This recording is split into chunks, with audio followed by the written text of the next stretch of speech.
bala o'zining shu masalan do'konlar kirib qolganda kiyim kechak olmoqchi bo'lgan bo'lsa, mush do'kon aylanib, o'ziga qilgan kiyimni topolmay chiqtirgan vaqtda prikazchik bunga ma'lum bir kiyimni tuyjan qilibdi-da, tuyjan qanday ekan? Bu bala o'zining bu prikazchik tuyjan qilgan kiyimni yaxshi ko'rmabdi-da. Ama yaxshi ko'rmagan bilan uningga yoq deyolmay ekanda, aslan rad qilmay. O'zi yaxshi ko'rmagan kiyim. Biroq shu prikazchikni ham foyanni rad qilolmaganlik tufayli bu kiyimni olibdi. Olganda ekan o'zini shundoq bir ayblab ketdi-da. Chunki u o'zi yaxshi ko'rmagan kiyimni yoq deyolmaganlik uchun ep qoldi degan gap. Shundan u mushu ishni mendan so'rab qoldi. Endi mushu bir misolni ve müştan o'xshagan leysi misollarni so'zlash orqali biz odamlardagi bu xil ichki ziddiyat to'g'riliq ozroq so'zlamoqchi. Endi odamning ichida o'zining bir xil nishoniga, har qanday bir ishni qilmoqchi bo'lgan nishoniga mangan vaqtda odamning ichida bundan qarshi bir kuch bo'ladi. Odamlar buni his qila oladi. Masalan, ma'lum odam kallasi shundoq bir tirishchan hem işlerini vakti kıldığan, cahil kıldığan bir adam boğusu var da, onun için tırışmakçı olan da, onun karşı bir güç. Yani hiç hız kemmeydiğen, doğumlu yok bir haletke çıpkalı değil mi? Karşı. Hem de bu otelik matrek menvatkan bir kiyimini tatıp kırgak mangandık, ona capalık yüzden boynuna şu çıkıp söyletkandık, aşına kılış mümkün. Bırak en ahırda hiç içine kıygısı yok, kaldı. Ona söylep to'xtab oldi degan gap. Yoki ba'zi odamlarning shundoq bir zilshin bir o'zini topqisi keladi. Biroq har qatim zilshin bo'ladi desa, yana uning ta'sir bu zilshin oldiga mutlaq qoldi degan gap. O'tganda bir qiz o'zining to'yini 3 qatim yenik ekanligini deb shundoq yig'ildan yig'laydi desa, 3 qatim shundoq rinjin mush to'yni bir utuq qazonish uchun shundoq bir tirishqandi, ama g'alati sabablar bilan bu to'y bo'lmadi debchi. Demak, bu qizning to'y qiyg'isi bor, biroq uningga bir qarshi bir kuch bu qizni o'zining bu xil nishoniga yetkazmayapti degan gap. Undan boshqa yana ba'zi ayollar bir xilliqi o'zining yo'ldishini yoki yo'ldishining ota-onasini rozi qildigan bir layoqatli bir yaxshi ayol bo'laman deb o'ylaydi. Biroq yana bir qarshi kuch onun bundaq ayol bo'lishiga yo'l qo'ymaydi, natijada bir xil hammadan norozi qo'ydigan, xushallik bag'ishlaydigan bir ayol bo'laman deb xushalsizlikni shakllantiradigan bir ayol aylanib qoldi o'ziga. Yoki bu ayol bir xil balasiga kuyinadigan, balasini yaxshi ko'radigan, bir yaxshi o'lchamlik ona bo'laman degan bir orzuda bo'ladi. Biroq buning qarshi bir kuch bu onani bir xil o'zini tuta olmaydigan balasini shu urib tillab ketadigan, bütün achchig'ini bosib elayotgandek bir balasiga ziyonkashlik qilib qo'yadigan bir onaga aylanib qoldi. Ya'ni ba'zi kishilar o'zining qilayotgan saholib tirishib bir qimmati bor bir odam bo'lish uchun shundoq tirishdi. Bu dunyoda tirishmaydigan odam yo'q. Har qanday odam tirishdi. Har qanday. Hatto bir tilamchimi tirishdi. Tirishmaydigan yo'q. Demak, u shundoq bir qimmatli odam bo'lish uchun tirishdi. Biroq buning qarshi bir kuch, eng oxir buni hech qanday qimmati yo'q, qo'ldan hech kelmagan, hech qurbat etmagan bir odamga aylantirib qo'ydi. Bundan ta'sirimi borchu? Nurg'un kishilar o'ziga foydasiz, o'ziga ziyonli deb qaragan ma'lum bir harakatni to'xtatmoqchi bo'ldi, to'xtatgisi keldi. Biroq yana bir qilib soldi. Yana kuchning ta'sirida yana qilib soldi. Yani o'zini ayblaydi, ikkinchi qatim qat'iy qilmas uchun o'ziga va'da beradi, iroda ishlatadi, biroq yana qilib soldi. Bu qatim bir xil jo'vongning chekara qoldigan gapda yana ayblaydi, yana qiladi. Demak, mushkul aylanishib turib qoldi. Bu xil qarshi bir xil kuchni odamlar his qila oladi. Masalan, xuddi men bilan dunyo qirishayotgandek, mening ishim oqmamdi, nimishqa man kelgan vaqtda birini suy to'xtab qolamdi, nimishqa manglam bu xil bo'g'liq bo'ladi deydigan tasvirlar orqali bu xil qarshi bir kuchni his qila olgan, biroq uni cho'nqurlikqa tunib yetolmaydi. U kuch zotning kuch buni bilmaydi. Hamda bu xil ta'tirmayotgan bu xil kuch bizning tushimizda bu xil hissiyot tushimizda bir qadar aniq ifodalanadi. Masalan, tushimizda bir yerdan chiqolmayotgan, shundoq bir jingza qilib chiqsiz bu yerdan qutlanmayotgan yoki bir yer qisilib shundoq bearam qutlanmayotgan yoki bir yerga yugurib ulgurolmayotgan shundoq tushlarni ko'ramiz. Shuning o'zi amaliyotda mushkul ta'tir kuchning. Garchi u o'zining orzusidek bir odam bo'laman degan siri uni qarshi bir kuch dal o'zi eng qo'rqadigan, o'zi eng yaxshi ko'rmaydigan, o'zi eng qochadigan bir odamga aylantirib qo'yayotgan. Agar biz bu xil ta'tir yo'nalishidagi kuchni tan qutulmasak, bizning hayotimiz xuddi Volga daryosida kiyim so'rgishlar degandek, ashundaq jafoliq bir jarayonga aylanib qolmasdan, hatto eng oxirida biz yanla bu xil ta'tir yo'nalishidagi kuch tarafidan mag'lub bo'lamiz degan gap. Mana mushuni hal qilish, odamlarning bu xil ko'rinmas yukini, ko'rinmas to'sqinlikni hal qilish bu dal nimasi psixologiyaning xizmati hisoblanadi. Unda qolsa bu haqqa tortilgan kuch zot nima? Amaliyotda odamlarning butkul yashash jarayoni aqliy man bilan hissiy man o'rtasidagi ziddiyat hisoblanadi. Ya'ni cognitive self bilan somatic self o'rtasidagi ziddiyat hisoblanadi. Unda qolsa aqliy man bilan hissiy man degan nima? Ba'zi odamlarda boshqa tarafdan tashlangan, boshqa tarafdan aldangan hissiyot saqlanib qolgan. Tashlangan va aldangan hissiyot saqlanib qolgan bo'ldi. Bu xil hissiyot iqimi, tashlangan va aldangan hissiyot iqimi bu odamning salohiyatiga aylanib qolganligi uchun biz buni texan yaxshi tushunish uchun bu xil ruhiy holatni biz hissiyman deymiz. Hissiyman deganimiz tashlangan, aldangan odam degan bir hissiy holatda. Endi bu xil tashlangan va aldangan hissiy iqim uning vujudida mavjud bo'lib turdi. Ammo u buningga aloqa bevosita u xil hissiy iqimga uchrasholmaydi. Shunga biz buni yushrinmanmi deb qo'yamiz. Yoki biz buni doim tilga olgan ichki balami deb qo'yamiz. Amaliyot bu ichki balo yoki yushrinman deganimiz dal nima deganda tashlangan, aldangan bir hissiy iqim yoki ashqil ruhiy holatni biz yaxshi tushunish uchun biz buni bir salohiyatga man degan orqali tushuntiramiz degan. Demak, bu xil tashlangan, aldangan hissiyot saqlanib qolganligi uchun odamning ichida bir yushirin tashlangan, aldangan man mavjud bo'ldi degan. Endi bu xil tashlanish, aldanishdan shakllangan psixik ruhiy holat bizning intayin ojiz, suyruva bichara altimiz.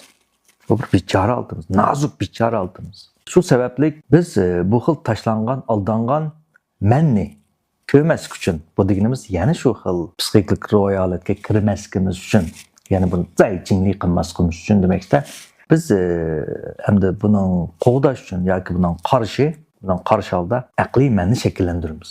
Buning qarshi shakllangan aqliy man nima bo'ldi deganda, yani boshqa tarafdan tashlanmaydigan, aldanmaydigan bir odamni shakllantirmoqchi biz. Buning uchun biz bir intayin sodiq bir odamga aylanamiz degan. Demak, sodiq man Tungchang va shakllandi degan gap. Demak, bu sodiq man bizda aytgan cognitive self, ya'ni aqliy manda. Bu xil sodiq manning shaklanishining sababi nima deganda, bo'yliqi tashlangan va aldangan manga nisbatan qarshi shakllangan bir xil bauhu bir xil pism bucha. Demak, bu xil sodiq man yiltsilib aytganda mazkur odamning shakllantirgan aqliy man hisoblanadi. Bunday aytganda bu sodiq manni shakllantirishi dal amaliyotda qarshi tarafningmi uning nisbatan bir sodiq bo'lishini umid qilish va mush orqali tashlangan man, aldangan manni yana bir qatam chinglik qilishdan saqlanish amaliyotda. Biroq xuddi parniklardagi silyo yopiqlar uning ostidagi uruqning o'sab uni tishib chiqishini to'sanmagandek, bu xil sodiq man uning ichidagi o'zi qo'g'dayotgan tashlangan va aldangan manni to'sa qolmaydi. Bu nima degan gap deganda, biz shuni bilishimiz kerakki, bizda aytgan hissiy man, yushirin hissiy man yoki ichki bola, tashlangan, aldangan, yushirin ichki man, buning ikki alohidaligi bor. Birisi takrorlik, yana birisi self-operating power system. Ama bu self-operating power system degan nima? O'z oldiga harakat qilish sistemasi bor degan gap. alaylıkda bu yuşurmanning o'z oldiga harakat qilish sistemasi yoki alaylik va degan gap. Bu o'z oldiga harakat qilish alayligi degan nima? Bu deganlik tashlangan man, aldangan man. Bu texnik mazkur odam tarafidan integrate qilinmaganlik uchun. Endi integrate degan bizning kasbiy tilimizda cho'li qilinmaganlik, bitrak qilinmaganlik, rasmiy mang'uzib yo'qitib etmaganlik uchun yoki ravonlashtirib etmaganlik uchun ba'zi odamlar jena deb oldi yoki quchoqlanmaganlik uchun desak bo'ldi. Biroq bu bir ninglyang faqat o'tamay qaqagan shu biz integrate deymiz. Cho'g'mi? Integrate qilinmaganlik uchun, bitrab bo'lmaganlik uchun. Bu ham cho'qim integrate bo'lguncha toki biz tarafimizdan bu ichki bola quchoqlanguncha deyli yoki integrate bo'lguncha. Ammo men yana mushtaq desam, nima qildim avaylab gap qilaman deganda, chunki bu jena quchoqlash deganda haqlarcha xato tushunib olib, biz shuni qabul qilishimiz, menduy qilishimiz kerak ekan. Biz shundan menduy qilsak, undan narsa emas. O'shada xato tushunib oldik odamlar-chi. Odamlar buni qanday integrate qilamiz deb-chi, o'zining kallasini qarib qo'yib, buni qanday integrate qilamiz desam, men depasam shunday yaxshi asli. Ammo odamlar mushani anglablam, mushni biz menduy qilib, yengib, janshin qilib, ondan biz undan narsa emas. Psixologiyada ta qabul qilish degan gapni ishlatmaymiz biz. Qabul qilish degan gap chiqqan aman qabul qilmas qarab ma'noda bu narsa-chi. Biz qabul qilish degan, biz qabul qilsam bo'laverdi deymiz. Ammo bekchi odamlar xato tushunib olgan ekan. Shunday integrate degan xatni ishlatyapmiz, qabul qilish degan ishlatmayapmiz. Biz qabul qilish degan gap ishlatmaymiz. Amaliyot psixologiyada-chi. Endi mushu aldangan va tashlangan men integrate bo'lmag'achqa, bu yana integrate bo'lish uchun darhol muhitga ta'sir qildi va o'ziga mos keladigan muhitni cho'qim shakllantirdi degan gap. Bu deganlik mazkur odamning hayotida 100% tashlanish yoki bepay shakllandi degan gap. Bu vaqtda odamning psixikalik kuchi buni qabul qilolmaydi. Qabul qilolmaydigan yeri hargiz qarshi tarafning uni tashlab o'tishi yoki qarshi tarafning uni aldab qo'yish emas. Eng qabul qilolmaydigan yeri nima deganda, chunki u mushu o'zdagi mushkuli hissiyman, ya'ni ichki bolni yoki yushrinmanni qo'g'dash uchun nurg'un fuchu qilgani uchun. Fuchu qiladi. Chunki bir umr ashdan sodiq bo'lganda, eng oxirida bu yana ashundaq bir qurbonlikni berib tashlanganda yoki aldangan vaqtda buni qabul qilolmaydi. Mana mush vaqtda odam bunku yo'ldi. Mush vaqtda odam buni kallasini o'tkazolmaydi.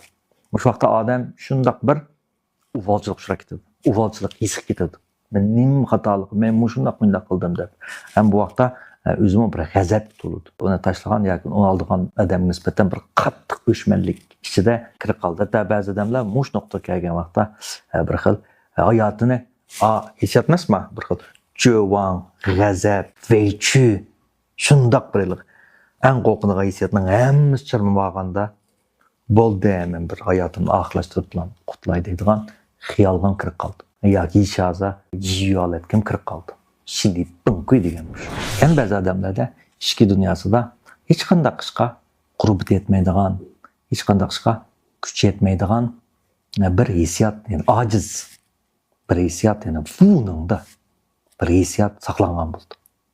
Hamda biz bu hissiyotga qarshi qo'limizda intayin ish qiladigan, bir tirishchan, hamma ish qo'limizdan keladigan bir aqliy manni shakllantiramiz degan. Shunga biz to'xtamay-chi, bir sukun to'xtab qolsa, jiddiy ish qiladigan, to'xtaman, hamda tirishmasamlar, buning bo'lib qolma. Hamda tirishidi, nurg'un iqtidorlarni yetildirdi, ham nurg'un nimalarga erishidi. Shunda qattiq tirishgan bo'ldi. Biroq tuyuqsizlar, shunda tuyuqsiz. Dunglisni yo'qitib qo'ydi. Bu dunglisni yo'qotgan qanday bo'lsa, hech qanday ishga bir xil qo'shilmay qoldi. Amaliyotda bu odamning ichida hech qanday ishga kuch yetmagan ojiz manfaat emasmi? Bu unga qarshi buni qo'g'dayim deb, nayt qo'lda ish qilgan bir odam bo'lishini tirishib bir nuqtaga kelganda tuyuqsizlar yana hech qanday ishga qurbi yetmagan bir odamga, ojiz odamga aylanib qoldi. Ya tuyuqsiz o'zini kechil qarovdimi ko'rish mumkin degan gap. Amaliyotda bu xil dunglikni, yo'qlik itpog'ini, bir xil intilish kuchini, qizg'inlikni, yo'qlik itpog'ini nima desa, dal mazkur odam integrate qilmagan, bitiraq qilmagan, qo'ldan hech kelmaydigan ojiz man emasmi saqlangan. Mushini bitiraq qilmaganlik uchun bu ojiz man eng oxirida nima desa, bosh ko'tarib chiqadi degan gap. Yoki bo'lmasa barbara qarshi tarafning hayotida monopol o'rin o'ta ketdi degan. Anya Yanagraning Kichik hayot deydigan bir kitobidagi bir bosh personaj borchu. Zimsiz bir taqa toshni ko'tarib olib, shundoq charchab ketganini deydi. Shundan kishilar uningga "Budoq charchab cho'g'ichi bu toshni tashlasam olmamdi" deb ochiqlaydi. Kim san buni tashlaydi? 6 oy meni ko'tarib olganim 6 oy. Deb shunday hayotini davomlashtirganda. Endi bu xil xarakterdan odamlar aldirab bo'shanmaydi. Aldirab to'po qilib chiqolmaydi. Nimishqa degan vaqtda bu xil xarakterdan chiqish badliga yo'liqadigan, boshqalar tarafidan yaxshi ko'rilmaydigan sezimning yoki ichki bal degan shu amaliyot. Boshqalar tarafidan yaxshi ko'rilmaydigan bir sezimning ichki balning tahdidiga bardosh ko'rolmaydi. Endi natijada bu yerda 3 xil odam paydo bo'ldi. Birinchi xil odam qanday bo'ldi deganda, birinchi xil odam shu aqliy menning iskansi kirib qolgan. Bunday aytganda, aqliy salohiyatlarni ching tutib oluvchilar. Masalan, men tirishchan bo'lmasam bo'lmaydi, ishchan bo'lmasam bo'lmaydi, pokiz bo'lmasam bo'lmaydi, hamishni qilmasam bo'lmaydi deydigan bir xilliqi aqliy salohiyatga ching eslab oladi. Endi bu birinchi turdagi odamlar natijada o'zining ichki hissiyotlaridan uzilish shaklini qoldi. Şu an birinchi turdagi odamlarni biz Mayo fangzida jurin deymiz. Mayo fangzida jurin. Ya'ni uyi yo'q xo'jayin deymiz. Aqliy salohiyati bor, ammo ichki hissiyotlari yo'q-da, uyi yo'q xo'jayin deymiz. Natijada bular to'xtovsiz bir xil majburlanish holatida, to'xtovsiz bir xil oromsiz bir xil charchash holatida turdi. Ham doim hayot bir narsa komdak, bir to'liq emasdek, bir yerdan xush olmasdek his qilish bilan birga bir xil mo'min tushmaydi. Bir xil ansizlik, tashvishlik holatiga petib qoldi degan gap. Teximcha taxiri Barbara bular o'zidan faxrlanadigan, o'zining qimmat tuyg'usini shakllantirayotgan ba'zi aqliy salohiyatlardan asta-asta qolib qoldi. Masalan, ishchan odam tuyg'usiz bir xil o'rilish ketdi, hech nima xo'sh yoqmaygan. Tirishchan odammi tuyg'usiz kollasi bir xil to'xtab, bir xil kollasi burunqidek ishlamaydigan holatga kirib qoldi. Radlik, doim radlik odammi borgan sari bu xil radliklarga o'chulab, bir radsiz holatga kirib qoldi. Bu vaqtda odamni tabiiy nimasi tashvishlanish keslik besib oldi. Shu birinchi turdagi odamlar ig'irlashgan sari tashvishlanish keslik kirib oldi Allah. Hem ikkinchi xil odamlar chu deganda bular dal aksicha o'zining qalb zaxmisi tufayli shakllangan ichki hissiyotlarining ichiga kirib qolib, butunlay hissiyotning ichiga kirib qoldi. Biz buni endi Carl Jungning atalg'isi bo'yicha inflation deganimiz hissiyot paxolligining ichiga kirib qoldi. Ham bu hissiyot paxolligi degan nima deganda, bular asosiyatdan qalb zaxmisini shakllangan o'zi doim ojiz, hech nimaga qurbat yetmaydigan, hech qanday qimmat yo'qdek, bu dunyoda bir ortiqcha yukdek bichora hissiyotning ichiga kirib qoldi. Natijada sidqiy dunyodagi har bir odam ularga bir xil tahdid hisoblandi. Shunga bu xil tahdid uchraganda qarshi taraf bilan ochiqlab qochirib yetadi yoki o'zi mumkin o'lish ulardan jiroq turadigan bir holatga kirib qoldi. Biz bularni Mayo Jurinda fangzi deymiz. Xo'jayin yo'q uy.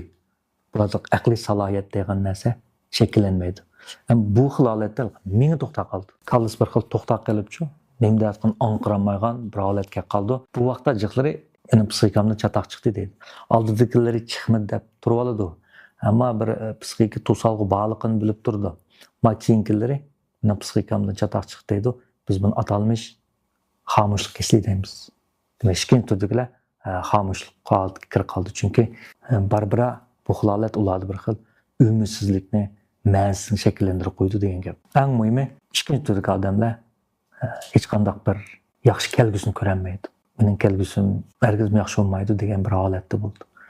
Bu atalmish xamushlik kesdi. Uchinchi xil turdagi odamlar. Bular birdan aqliy men kirib qoldi, birdan hissiy men kirib qoldi. Hissiy men kirib qolganda o'zini hamda bu dunyoda qo'ldan hech kelmaydigan bir, hech qanday qimmati yo'q, Aşındaq bir intan tuen nokta kir qaldı. Hatta talağım çıqıs kelmeygan, ama ikinci türdeki adamlarning xarakteri chiqadi. Ama 15 gündikin aqliy manguta ketib qaldı. O vaqtda bir qimmat salohiyatga egilab, hamma narsa qila oladigandak, qimmati bordek, butun dunyo uning uchun shundaq bir rag'bat berayotgandek, u bilmaydigan narsa yo'qdek, shundaq bir kuchli bir energiya bilan bo'lib ketadi. Ham rostilla shundaq birim yozsimi, birim o'rgansimi tizilishib ketadi. Ama yana bir hafta, 2 haftadan keyin yana hissiyman kirib qoldi. Böyle qaldı, butunlay yo'qolib ketadi. Bu atalmış shon chingan jangay. Qo'shilishlik hissiyat tusavus degan shu. Nurg'un kishilar xatolashib mundaq o'ylaydi. Men nurg'un masalalarni o'zim hal qila olmayman deb. Agar sizga bir buzilib qolgan mashinani o'ngshang desam, siz buni o'ngshamaysiz. Biroq sizning bu mashina o'ngshanmaganligingiz hargizmi sizning do'tligingizni direkt vermaydi. Siz har qancha aqlli bo'lsangizmi, bu mashina o'ngshanmaysiz. Sizning bu mashina o'ngshanmas sababi sizning do'tligingiz yoki aqlingizning yetilmaganligidan emas. Bu mashina tushunmasıngiz. Bu mashina to'g'risida siz hech nima bilmasangiz. Shunga nurg'un odamlar cho'tsa, o'zini bir xil aqlli odamlar. Biroq o'zidan iborat bu mashinani tushunmaydi. Uni tushunmagan bu xil ahvol ostida qarshi taraf har qancha aqlli bo'lgan taqdirdami, bu masal chiqqan mashinani aldirab o'ngshanmaydi degan gap. O yordamga muhtoj, uni o'zini bilishga, tushunishga muhtoj. Shunga biz aqliy men bilan hissiy men o'tirsizki bu xil break uzilish bo'ldi-chu. Bu xil bir break. Bu xil breakni biz ulalagan vaqtda anandan keyin biz o'zimiz bilan ulandiq yoki she'riy nuqtadan olib kelsak, qalbimiz bilan ulandiq deymiz. Bizdagi nurg'unligan biz orzu qiladigan hissiyotlar, o'ziga ishonish, qizg'inlik, xushallik, baxt, boylik, ijodkorlik, unumdorlik deganlarning hammasi hamda shu ulanish orqali shakllanadigan gap.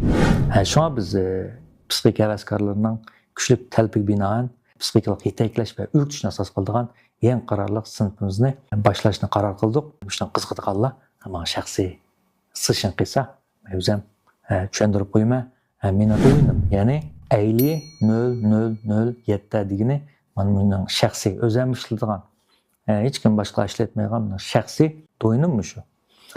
Qolgan mening nomimdagi yoki mening rasmimni ishlatgan barliq to'yinlar amaliyotamiz yog'an, menga hech qanday munosabat yo'q to'yinlar. Bundan Alloh diqqat qilishni umid qilaman. Bo'ldi. Rahmat.